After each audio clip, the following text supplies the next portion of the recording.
तरी पावतील काय न्याय देण्यासाठी तू धावशील काय भाऊ आता तरी पावतील काय न्याय देण्यासाठी तू धावशील काय मागणी आमच्या हक्काची। वर्धा जिल्हा परिषदेसमोर सुरू असलेल्या NHMच्या आरोग्य कर्मचाऱ्यांनी आज आंदोलनस्थळीच गौरीपूजन करून लक्ष वेधले। गेल्या 8 दिवसांपासून हे काम बंद आंदोलन जिल्हा परिषद समोर सुरू आहे। राष्ट्रीय आरोग्य अभियान कर्मचाऱ्यांच्या मागण्या मान्य होत नसल्याने आरोग्य कर्मचारी आंदोलनात गौरीपूजन करून साकडे घालत असल्याचं चित्र आंदोलनस्थळी पाहायला मिळालंय। यावेळी आरती देखील करण्यात आली। जानेवारी महिन्यापासून अनियमित वेतन केले जात आहे। पगारवाढ, समायोजन, समान काम समान वेतन याशिवाय 14 मार्च 2024च्या शासन निर्णयाची अंमलबजावणी करावी अशा विविध मागण्या या आंदोलनातून करण्यात आल्या।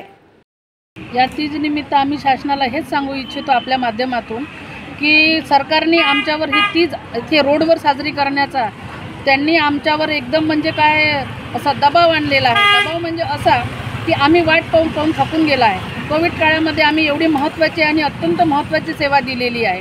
महाराष्ट्र शासनाने आणि भारत सरकारने पहिल्या नंबरचं जागतिक लेवलवर पहिल्या नंबरचं बक्षीस घेतलेलं आहे आणि त्यावेळेस आमच्यासाठी मोदी साहेबांनी लाईट बंद करा, ताटं वाजवा, हेलिपॅडनी वरून फुलं टाका हे सगळं कार्य केलं होतं। मग याची आम्हाला कुठेतरी तर काही नाही तर फुल नाही फुलाची पाकळी मिळाली पाहिजे। हे सगळं शासन करून नाही राहिलेलं आहे। त्याच्यामुळे आज आम्ही इथे रस्त्यावर तीज साजरी केलेली आहे। शासनाचा विरोध म्हणून आम्ही तीज साजरी केलेली आहे। आज आमच्या आंदोलनाचा 8वा दिवस आहे। या निमित्तानं आम्ही महिला भगिनींनी सगळ्यांनी एक आगळेवेगळे आंदोलन इथे सुरू केलेलं आहे। आमचं शासनाला एवढंच म्हणणं आहे की तुम्ही जो 14/3/2024ला शासन निर्णय पारित केलेला आहे त्या शासन निर्णयाची आज 18 महिने होत आहे तरी अंमलबजावणी का नाही केलेली आहे।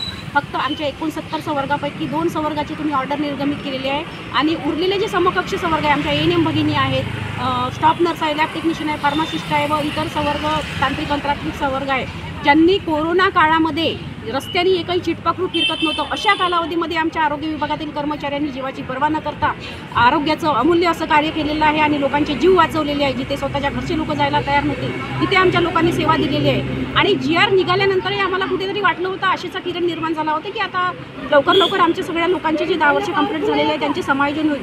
परंतु शासन हा वेळकाढूपणा धोरण नेत आहे। आमच्यातले अनेक कर्मचारी मृत्युमुखी पावत आहेत। त्यांच्या कुटुंबाला एवढे वर्ष सेवा देऊन काहीच फायदा मिळत नाही आहे। तर आम्हाला या आंदोलनाच्या निमित्ताने शासनाला कळकळीची विनंती आहे की आमच्या ज्या मागण्या आहेत 14/3/2024चा शासन निर्णय त्याची अंमलबजावणी लवकरात लवकर करायला पाहिजे आणि आम्हाला एक टाईम बॉन्डिंग द्यायला पाहिजे। जे सकारात्मक आहे हे सोडून आम्हाला एक विशिष्ट कालावधी, कारण येत्या काही महिन्यामध्ये 1-1.5 महिन्यामध्ये आचारसंहिता लागण्याची शक्यता आहे तर त्याच्यापूर्वी आमच्या संवर्गाचे आदेश निर्गमित होणं आवश्यक आहे।